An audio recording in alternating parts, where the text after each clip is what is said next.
Guys, welcome back to my channel, and for today's video, nag-a-unpack na po ako ng nabili ko sa Shopee na new Globe at Home prepaid Wi-Fi.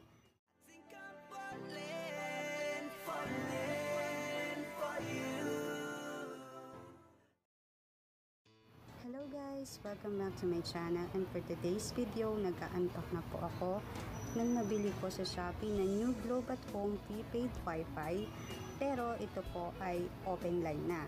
Yes, kahit anong SIM card pwede nyo pong ilagay dito, at yan ang titingnan natin mamaya kung totoo ngang open line ba siya. At ito na po yung kanyang packaging mula sa JNT na courier. Ito po ay nabili ko kay Sir Jeff Ann ng Shopee. At malalaman natin kung ito nga ba ay open line. Let's see the box. And habang binubuksan natin, and makikita natin na ang box na to ay medyo mayupit. Baka sa delivery na rin ito.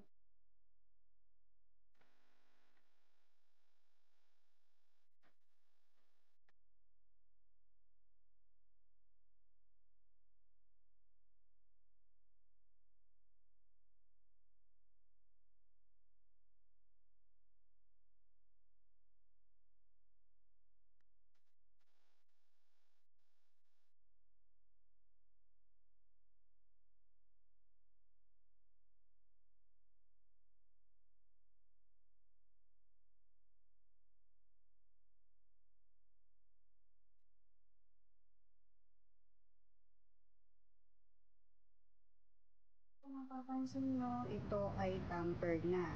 So may ano na yan. Dahil nga ito ay in-open line na nung seller. So wag na po tayo magtaka kung bakit tampered na tong sealed niya. So ayan. Ito na po ang kanyang kalooban. And then ito yung kanyang modem. Yan. Balot na balot po siya.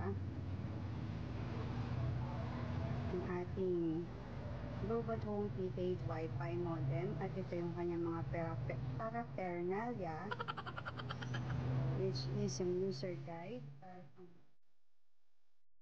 certificate, and then ang kanyang Globe SIM. At ito na nga po yun. Ito naman ang kanyang antena. Kasama na po ito sa box. Ang alam ko kasi yung dating ang dating model nila wala yatang antena. And then ito yung AC adapter, power adapter, tama ba? At ang kanyang cable para sa ating LAN.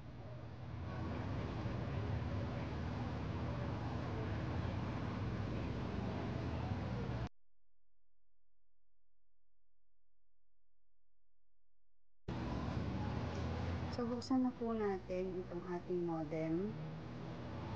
Tingnan natin sa ating quick setup guide.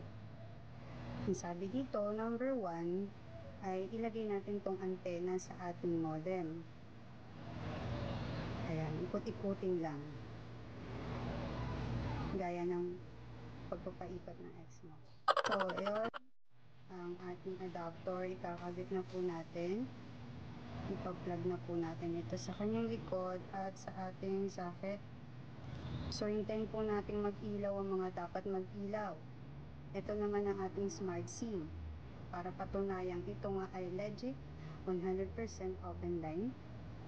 At kung makikita niyo sa ilalim, sa SIM tray natin, andun po yung kanyang Globe SIM na kasama.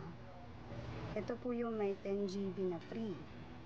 Yung Globe SIM na ito. Ito po ay micro SIM. So, dapat itong data indicator natin ay humilaw ng green.